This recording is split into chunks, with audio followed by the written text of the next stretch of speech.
আমার রান্না যদি আপনাদের ভালো লেগে থাকে তাহলে আমার চ্যানেলটি সাবস্ক্রাইব করে পাশে থাকবেন, লাইক কমেন্ট শেয়ার করবেন। অনেক অনেক ধন্যবাদ। আসসালামু আলাইকুম। আজকে রান্না করব ডিম দিয়ে আলুর ডাল।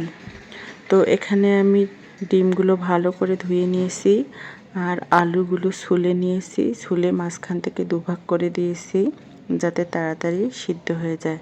তো আলুগুলো এখন আমি সিদ্ধ করার জন্য বসিয়ে দিয়েছি আর ঢাকনাও দিয়ে দিয়েছি। তো ঢাকনাটা আমি তুলে নিলাম, তুলে আমি চামচ দিয়ে নেড়ে দিচ্ছি যাতে আলু আর ডিমগুলো একটু উশমিশ হয়ে যায়। তো আমি আবারও ঢাকনা তুলে নিলাম। তো নিয়ে আমি এখন চেক করে দেখব আলু আর ডিম সিদ্ধ হয়েছে কিনা। তো আলু সিদ্ধ হয়ে গেছে, ডিমও সিদ্ধ হয়ে গেছে। আমি এখন আলু আর ডিম তুলে নিয়েছি আর আলুগুলো এই দেখুন আমি পেস্ট করে নিয়েছি। তো এখন আমি এই পেস্টের মধ্যে দিয়ে দেব পরিমাণ মতো লবণ, একটু হলুদের গুঁড়ো আর দিয়ে দেব পরিমাণ মতো পানি। দিয়ে আমি হাতের সাহায্যে ভালোভাবে ম্যাশ করে নেব যাতে আলুগুলো দলা পেকে না থাকে। তো এই যে দেখুন আমি হাত দিয়ে এভাবে ভালোভাবে নেড়ে নিচ্ছি যাতে আলুগুলো দলা পেকে না থাকে। তো এই দেখুন নেওয়া হয়ে গিয়েছে। তো এখন আমি এটা সাইডে রেখে দেব।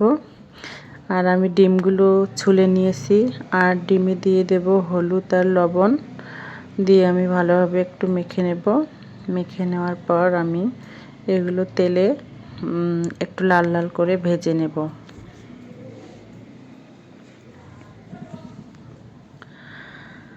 তো এই দেখুন আমি একটা কড়াই বসিয়ে দিয়েছি আর এটা হচ্ছে লোহার কড়াই। তো আমি পরিমাণ মতো তেল দিয়ে দিলাম ডিমগুলো ভাজার জন্য। তো এই দেখুন আমি ডিমগুলো দিয়ে দিচ্ছি। তো লোহার কড়াইয়ে ভাজার জন্য ডিমগুলো একটু কালো কালো হয়ে গিয়েছে। তো এই দেখুন আমি ভালোভাবে নেড়ে নিচ্ছি আর ভেজে নিচ্ছি। আর আমাদের উত্তরবঙ্গে কিন্তু এই ডিম দিয়ে আলুর ডাল সবারই খুব পছন্দ। তো এই দেখুন ডিমগুলো ভাজা হয়ে গিয়েছে, এখন আমি তুলে নেব।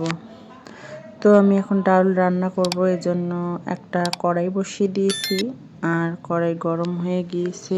এখন আমি দিয়ে দেব পরিমাণ মতো তেল। তেলটা গরম হয়ে আসলে এখানে আমি দিয়ে দেব গোটা পাঁচফোড়নটা একটু নেড়ে এখন দিয়ে দেব পরিমাণ মতো পেঁয়াজ কুচি, কাঁচামরিচের কুচি আর থেতো করা রসুন দিয়ে আমি সবগুলো উপকরণ হালকা ব্রাউন কালার করে ভেজে নেব। তো এই দেখুন আমি সবগুলো উপকরণ ভালোভাবে ভেজে নিচ্ছি। তো এখন ব্রাউন কালার হয়ে এসেছে। তো এই পর্যায়ে আমি আলুর ডালটা দিয়ে দেব। আলুর ডালটা দেওয়ার পরে আমি ভালোভাবে একটু নেড়ে ভেজে রাখা ডিমগুলো দিয়ে দেব। আর যে পাত্রে আলুর ডালটা রেখেছিলাম সেই পাত্রটিও একটু ধুয়ে পানি দিয়ে দিলাম।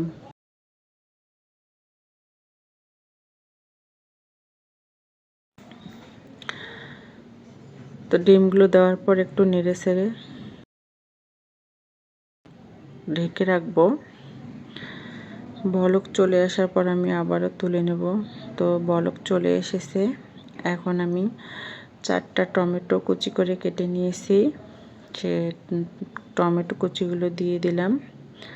টমেটো কুচিটা দিলে খেতে ভালো লাগে, হালকা টক টক লাগে। তো দিয়ে আমি 5 মিনিট ঢেকে রাখবো। তো 5 মিনিট পর আমি ঢাকনা তুলে নেব। তো এই দেখুন ডিম দিয়ে আলুর ডাল হয়ে গেছে। তো নামানোর আগে আমি একটু গরম মশলা দিয়ে নেব। গরম মশলাটা দিলে খেতে আরও সুস্বাদু লাগে। তো এখন আমি নামিয়ে নেব। তো এই দেখুন আমার রান্না হয়ে গিয়েছে।